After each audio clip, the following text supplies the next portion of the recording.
Chers élèves, bonjour. Aujourd'hui, nous allons poursuivre la leçon qu'on a commencé la séance passée, du bilan. Avant de le faire, on doit faire un petit rappel. La séance passée, on a traité les deux axes suivants. Premier axe, création de l'entreprise des bilans de départ, et le deuxième, variation du bilan et résultats. Maintenant, on va traiter le troisième axe. Bilan de clôture de l'exercice et résultat. On va commencer notre leçon par une mise en situation. Reprenons l'exemple de l'entreprise Kamal, constituée le 15 février l'année N. En 31-12, date de fin d'exercice, la situation de l'entreprise est composée des éléments suivants. Capital 500 000 dirhams, emprunt 120 000 dirhams, bâtiment 260 000 dirhams, matériel de transport 140 000 dirhams, matériel réfrigérant 70 000 dirhams, mobilier 90 000 dirhams, dette fournisseur 70 000 dirhams, autre dette 10 000 dirhams, avoir en banque 30 000 dirhams, créance client 53 000, stock de marchandises 86 000 dirhams et disponibilité en caisse 11 000 dirhams. Maintenant, on va essayer de dresser le bilan 31-12, fin d'exercice. Puis, on va déterminer le résultat de cet exercice.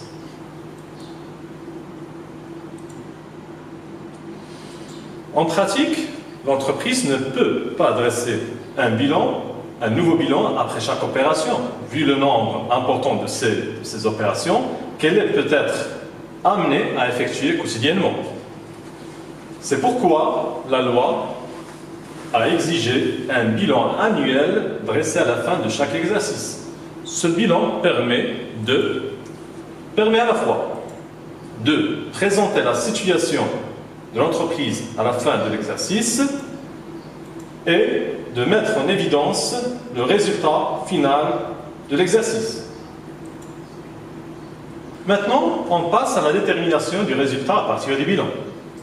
L'entreprise débute l'exercice avec un bilan équilibré, c'est-à-dire qui observe l'égalité entre les emplois et les ressources. Actif égale passif. À la fin de l'exercice et en raison de l'activité de l'entreprise, l'équilibre ci-dessus peut être rompu.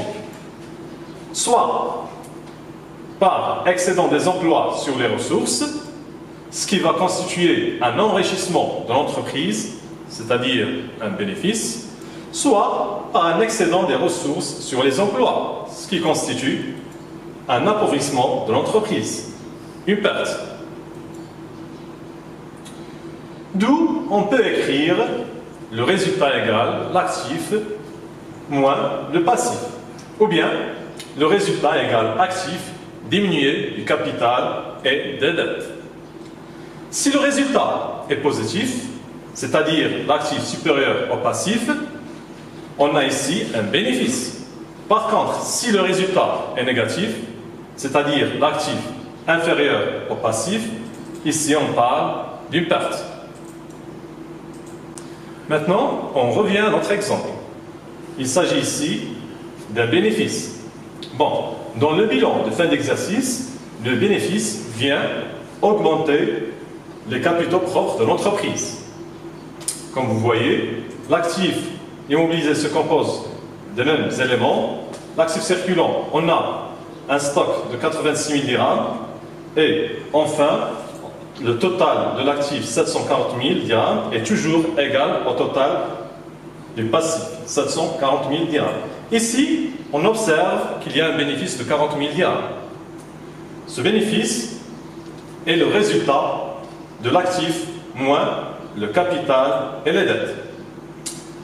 Le résultat égale 740 000 dirhams, le total de l'actif bien sûr, diminué du capital qui est 500 000 dirhams et les dettes 120 000, 70 000 et les 10 000. Ça va donner plus 40 000. C'est un bénéfice. Maintenant, on va traiter le résultat qui est une perte. Dans le bilan de fin d'exercice, la perte vient en diminution des capitaux propres. Supposons que le stock de marchandises de l'entreprise Camel ait une valeur de 26 000 au lieu de 86 000 au 31/12/N, la valeur des autres éléments du bilan étant inchangée. Dans ce cas-là, notre bilan sera comme suit. Bien sûr, l'actif immobilisé reste le même. Ce qui change, c'est le stock de marchandises. On a 26 000 dirhams au lieu de 86 000 dirhams. Le résultat, ou bien le total de l'actif, est devenu 680 000 dirhams. Pour dégager le résultat, bien sûr, on doit faire le calcul suivant. Actif moins le capital plus les dettes. On a le capital à une valeur de 680 000 dirhams. On va retrancher le capital et les dettes, 500 000 dirhams de capital, 120 000 et 700 000 et 10 000 de dettes, ce qui va nous donner un résultat négatif, moins 20 000 dirhams. Alors, il s'agit d'une perte. Voilà, c'est pour ça qu'on a mentionné ce montant ici au-dessus du capital personnel. Le résultat est une perte. Maintenant, on passe à l'origine du résultat à partir du bilan. Reprenons le bilan ci-dessus de l'entreprise Camel au 31/12/N, cas d'un bénéfice. D'après ce bilan, l'entreprise a réalisé un bénéfice de 40 000 dirhams, comme on a vu avant. 40 000 dirhams du bénéfice. Alors, cependant, ce bilan ne nous explique pas comment ce résultat a été réalisé. Pour connaître l'origine du résultat d'un exercice, il faut disposer d'informations sur l'activité de l'entreprise durant cet exercice. Cette activité est caractérisée par deux types d'opérations. La première opération, le premier type d'opération, c'est les opérations entraînant un enrichissement de l'entreprise. Ce sont les produits. Classe 7. On va voir après qu'est-ce qu'une classe 7. Exemple des éléments entraînant un enrichissement de l'entreprise. On a les ventes, loyers perçus, les intérêts reçus de banque.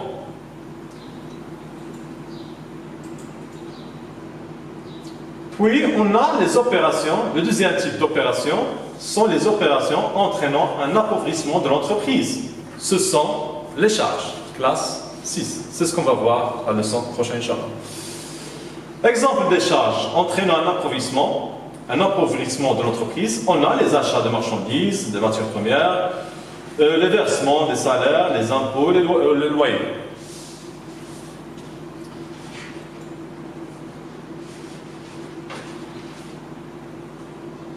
Maintenant, on passe à une application. On va appliquer ce qu'on a vu.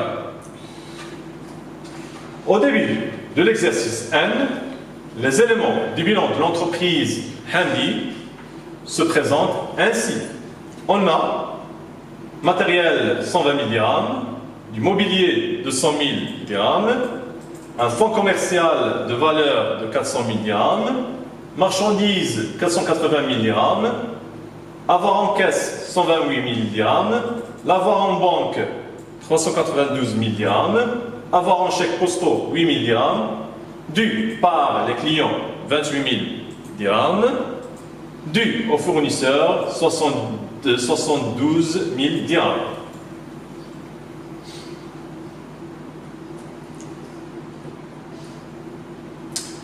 Bon, à la fin de cet exercice, le 31/12/N, le bilan présente les éléments suivants. Matériel 148 000 dirhams, mobilier de 112 000 dirhams, fonds commercial de 400 000 dirhams, marchandises 568 000 dirhams, avoir en caisse 140 000 dirhams, avoir en banque 440 000 dirhams, l'avoir en chèque postaux 56 000 dirhams, dû par les clients 68 000 dirhams, dû aux fournisseurs 56 000 dirhams. Maintenant, qu'est-ce qu'on va faire? Tout d'abord, on va déterminer le capital de l'entreprise, puis on va dresser le bilan du 1er janvier, N. Puis, nous allons établir le bilan de fin d'exercice au 31 décembre l'année N. Et enfin, bien sûr, on va calculer le résultat de cet exercice. Bon, on passe à la correction de l'application. Pour calculer, pour dégager la valeur du capital, on doit procéder comme suivant. Le capital égale total de l'actif moins total des dettes. Le total de l'actif, c'est 120 000 plus 200 000 plus 400 000 plus. Ça va donner 1 756 000 dirhams. Le total des dettes, on a les dettes fournisseurs, 72 000 dirhams.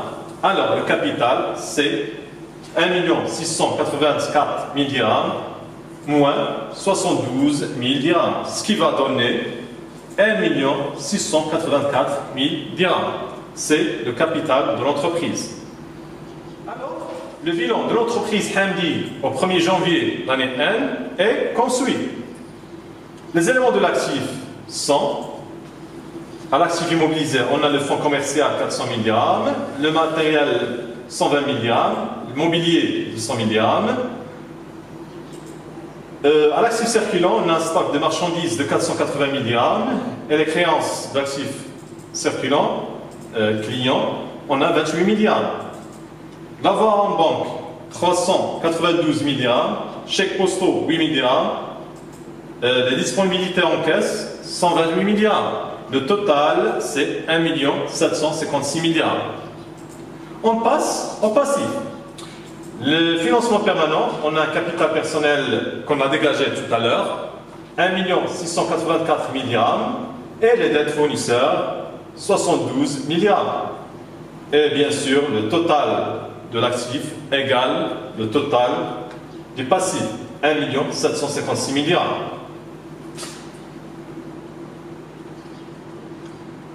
Maintenant, on passe au bilan de l'entreprise Hamdi à la fin d'exercice, au 31-12, l'année N.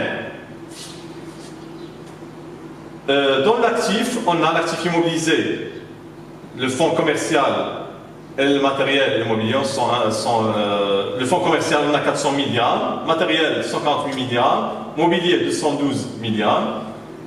En actif circulant, on a un stock de marchandises de 568 000 dirhams et des créances clients 68 000 dirhams.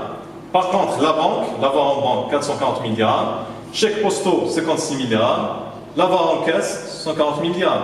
Le total de l'actif est 2 32 000 dirhams. Par contre, les éléments du passif sont les suivants.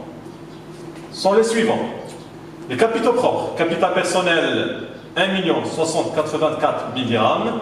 Ici, regardez bien, on a un bénéfice de 292 000 dirhams.